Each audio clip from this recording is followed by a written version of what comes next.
বৃহস্পতিবার পবিত্র রাতে কেউ যদি এই দোয়াটি 100 বার পরে কোনো দিন পৃথিবীর কোনো মানুষের কাছে তার হাত পাততে হবে না। পৃথিবীর সব কিছু তার পায়ের নিচে আল্লাহ হাজির করে দিবেন। দারিদ্রতা থেকে মুক্তি দান করবেন, বিপদ আপদ থেকে মুক্তি দান করবেন, তার সম্মানকে সুউচ্চতা দান করবেন, অসুস্থতা থেকে দূরে রাখবেন। আল্লাহর অশেষ দয়া ও রহম তাকে দান করে দিবেন। সুবহানাল্লাহ। বৃহস্পতিবার রাত এটি গুরুত্বপূর্ণ রাত। এই রাত সপ্তাহে একদিন আসে। আরবিতে রাত আগে আসে, দিন পরে আসে। সুতরাং বৃহস্পতিবারের যে দিন গিয়ে রাত, এটি বৃহস্পতিবার রাত নয়, এটি শুক্রবারের রাত, এটি জুমাবারের রাত, এটি দোয়া কবুলের রাত, আল্লাহর কাছাকাছি হওয়ার রাত। সুবহানাল্লাহ।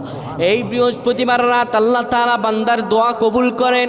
কেউ যদি বৃহস্পতিবার রাতে ঈশা নামাজের পরে পবিত্র হয়ে ইয়া হাইয়ু ইয়া হাইয়ু ইয়া হাইয়ু ইয়া রফিয়ু ইয়া রফিয়ু ইয়া রফিয়ু এই দোয়াগুলো পড়তে পারে 100 বার, আল্লাহ রাব্বুল আলামিন তার